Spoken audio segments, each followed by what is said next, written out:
राम राम। तो कुछ लोगों को ये लगता होगा कि जब कोई आके बता देता है कि हमने इतने घंटे पढ़ाई करी, उतने घंटे पढ़ाई करी, या किसी भी एग्ज़ाम के लिए हमने इतने घंटे ज़्यादा मेहनत करी, 12 घंटे हमने पढ़ लिए, 14 घंटे पढ़ लिए, तो हमने सुना है, ये हमने देखा भी है कुछ लोगों को। कुछ लोगों को मजाक लगता है, वो मजाक में उड़ा देते हैं कि ये तो अब बन गए तो बताने चले आए, ज्ञान पेलने चले आए। लेकिन एक चीज़ को तुम्हें बहुत अच्छे से समझना पड़ेगा कि जितने बड़े एग्ज़ाम की तरफ तुम जाओगे उतने ज़्यादा घंटे तुम्हें देने पड़ेंगे उस एग्ज़ाम के लिए। There is no other way. कोई दूसरा रास्ता नहीं है इसमें आपको झेलने का, कोई दूसरा रास्ता नहीं है। अगर आप बड़े एग्ज़ाम की तैयारी के लिए उतरे हो तो you have to do work hard, you have to do give your more hours to the study. बहुत तगड़ी अंग्रेजी हो गई, सॉरी। ठीक है, तो जब भी तुम तैयारी करने उतरते हो तो एग्ज़ाम का लेवल तुम जितना बढ़ाते जाओगे, जिस लेवल के एग्ज़ाम को बढ़ाओगे, उतने घंटे तुम्हें ज़्यादा प्रभु देने पड़ेंगे। और आज के टाइम पे होता क्या है कि कोई तुमसे ये बता देता है कि अपने 6 घंटे पढ़ के कर लिया, 4 घंटे पढ़ के कर लिया।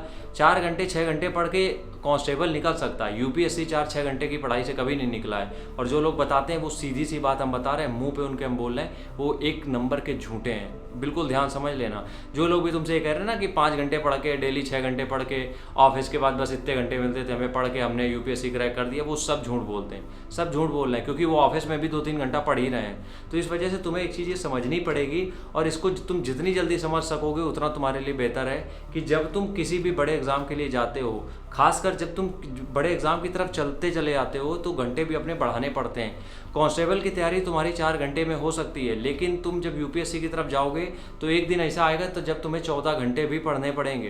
क्योंकि यूपीएससी, सबसे बात एक ये समझो, यूपीएससी एक तरीके का समंदर है, और इसमें कुछ ही जगह तुम्हें बढ़िया पानी मिलेगा, तो वही बढ़िया पानी तुम्हें खोज के निकालना है। लेकिन वो पानी भी समंदर में खोजना है। इस चीज़ को समझना पड़ेगा तुम्हें कि पानी हमें बढ़िया निकालना है, लेकिन वो पानी समंदर में, और समंदर इतना बड़ा है कि उसमें वो पानी ढूंढना बहुत मुश्किल है। तो इसलिए पढ़ना तो हमें सिलेक्टेड है, लेकिन उस सिलेक्टेड को पढ़ने के लिए हमें पूरे समंदर में गोते लगाने पड़ते हैं, जिसके लिए तुम्हें दिन का मिनिमम 8 घंटा देना पड़ेगा। यूपीएससी मिनिमम 8 घंटे डेली के मांगेगी, और ये बिल्कुल हमने आज से नहीं, हम कई सालों से ऑब्जर्व कर रहे हैं, हमने लोगों में देखा भी है।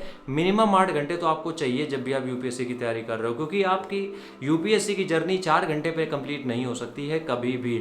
4 घंटे अगर पढ़ रहे हो तो 4-5 साल लग जाएंगे, ये है कंफर्म, तब मिल सकती है। लेकिन अगर आप चाहते हो कि 2 साल के अंदर तैयारी हो जाए और आप पहले अटेम्प्ट में निकाल लो, तो आपको मिनिमम डेली बेसिस पे 8 घंटे, और जब पीक टाइम आता है तो यही 10-12-14 घंटे भी करने पड़ते हैं, क्योंकि हर एक इंसान ये करता है। अब तुम यार सोच के देखो ना, लक्ष्मीकांत, एक बार बुक उठाओ, लक्ष्मीकांत देखो कितनी बड़ी किताब है। अब लक्ष्मीकांत को अगर तुम खत्म करने बैठोगे तो उसमें कितने दिन लग जाएंगे, और इस तरीके की पता नहीं 15 से 20 किताबें हैं जो तुम्हें खत्म करनी पड़ेंगी। और उसको अगर 6 घंटे डेली बेसिस पे खत्म कर रहे हो तुम, तो यकीनन तुम्हें 3 साल तो सिर्फ सिलेबस खत्म करने में लगेंगे, तैयारी क्या होगी तुम्हारी, खाक। तो इस वजह से यूपीएससी हो या जो भी ये बड़े लेवल के एग्जाम होते हैं, जितने बड़े एग्जाम होंगे उतना आपको जो आपके डेली आवर्स हैं उनको बढ़ाना पड़ेगा। ठीक है, राम राम, जय हिंद।